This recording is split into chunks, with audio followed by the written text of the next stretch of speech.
بسم اللہ الرحمن الرحیم۔ شروع اللہ کے نام سے جو بڑا مہربان اور نہایت رحم والا ہے۔ دوستو، آج کا ہمارا موضوع ہے طالوت کی بادشاہت۔ بنی اسرائیل کا نظام یوں چلتا تھا کہ ہمیشہ ان لوگوں میں ایک بادشاہ ہوتا تھا جو ملکی نظام چلاتا تھا، اور ایک نبی ہوتا تھا جو نظام شریعت اور دینی امور کی ہدایت اور رہنمائی کیا کرتا تھا۔ اور یوں دستور چلا آتا تھا کہ بادشاہی یہودا بن یعقوب علیہ السلام کے خاندان میں رہتی تھی، اور نبوت لادی بن یعقوب علیہ السلام کے خاندان کا درجہ امتیاز تھی۔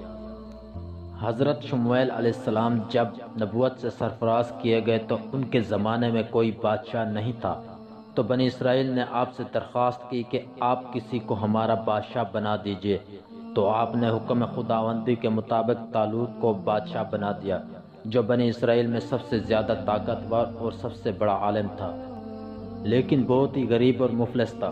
چمڑا پکا کر بکریوں کی چروائی کر کے زندگی بسر کرتا تھا۔ اس پر بنی اسرائیل کو اعتراض ہوا کہ طالوت شاہی خاندان سے نہیں ہے، لہٰذا یہ کیوں کر اور کیسے ہمارا بادشاہ ہو سکتا ہے؟ اس سے زیادہ تو بادشاہت کے حقدار ہم لوگ ہیں، کیونکہ ہم لوگ شاہی خاندان سے ہیں۔ پھر طالوت کے پاس کچھ زیادہ مال بھی نہیں ہے۔ ایک غریب اور مفلس انسان بھلا تخت شاہی کے لائق کیوں کر ہو سکتا ہے؟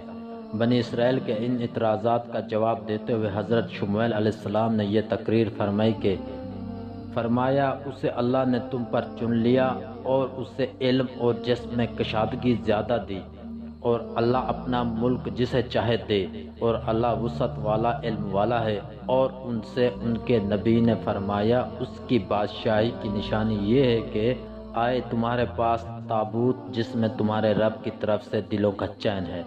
چنانچہ تھوڑی دیر کے بعد 4 فرشتے صندوق لے کر آ گئے اور صندوق کو حضرت شمویل علیہ السلام کے پاس رکھ دیا۔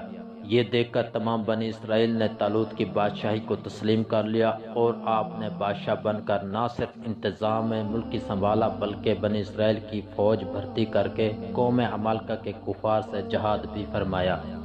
اللہ تعالیٰ نے اس کا ذکر قرآن مجید میں بھی فرمایا، اسے اللہ نے تم پر چن لیا، اور اسے علم اور جسم میں کشادگی زیادہ دی، اور اللہ اپنا ملک جسے چاہے دے دے، اور اللہ وسعت والا علم والا ہے۔